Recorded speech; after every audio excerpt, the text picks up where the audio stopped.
right, welcome everyone. Today, we're diving into a really profound topic, the recent passing of Pope Francis, and what it means for the future of the Catholic Church. It's quite a moment in history, you know? Pope Francis became Pope in 2013, and he leaves behind a significant legacy. He's recognized as one of the most important popes we've seen this century. So there's a lot to unpack here. Wow, it's so unexpected.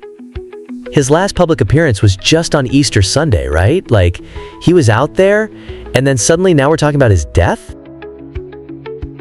Exactly. It's shocking. His health had been in decline for some time, including that serious bout with respiratory issues that led to his 37-day hospitalization. It really underlines how, despite his public appearances, he had been facing some tough battles behind the scenes. It's kind of like when you see a great athlete perform well, but you don't realize they've been nursing an injury. Suddenly it's like, boom, they're out of the game. That's such a great analogy. And, speaking of athletes, do you think he's leaving behind a winning team or something? Who's next in line? Haha, right.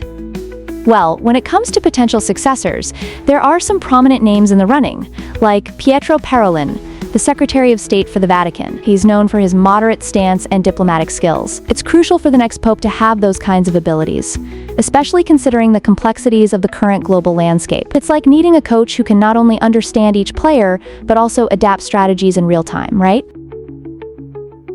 Yeah, totally. So, it feels like the church is facing some real issues, especially with youth engagement slipping. What do you think? Will the next pope need to, do a complete overhaul? Absolutely. That's one of the biggest challenges ahead. The new pope will need to navigate contemporary social issues and really rethink how to engage younger audiences. It's like, if you have a classic brand that worked for generations but suddenly nobody cares anymore, you have to figure out how to modernize it. Oh, right. And that's like, when brands start using social media influencers or create viral campaigns just to capture attention, how do you think the church could do something like that? Spot on. They need something similar. The Catholic Church has to embrace modern communication methods, perhaps more active social media engagement, or initiatives that resonate with younger people, emphasizing inclusivity and social justice. It's all about dialogue. Pope Francis was great at that, traveling to conflict regions, fostering conversation. So, about that.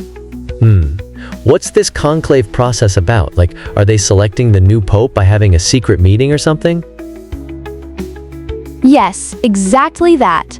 The conclave is where all the cardinal electors gather, and it's pretty fascinating how it works. It typically begins about 15 to 20 days after the pope's death. During this time, they're sequestered. You put a bunch of cardinals in a room and they can only come out with the new choice. They need a 2/3 majority to elect the new pope, which adds another layer of complexity. Wow, so intense.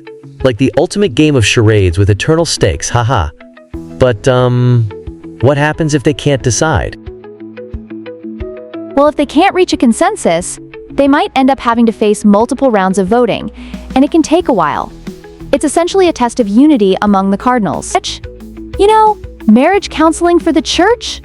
They have to find someone who resonates with not just their individual views, but the needs of the church as a whole. Haha, that's wild. So, with Pope Francis's emphasis on humility and dedication to marginalized communities, will they need a similar person taking over? Oh, without a doubt.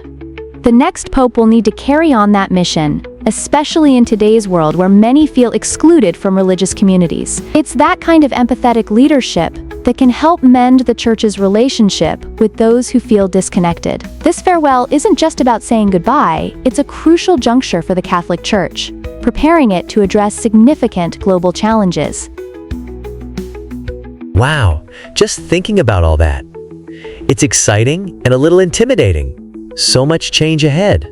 I can't wait to see how this unfolds.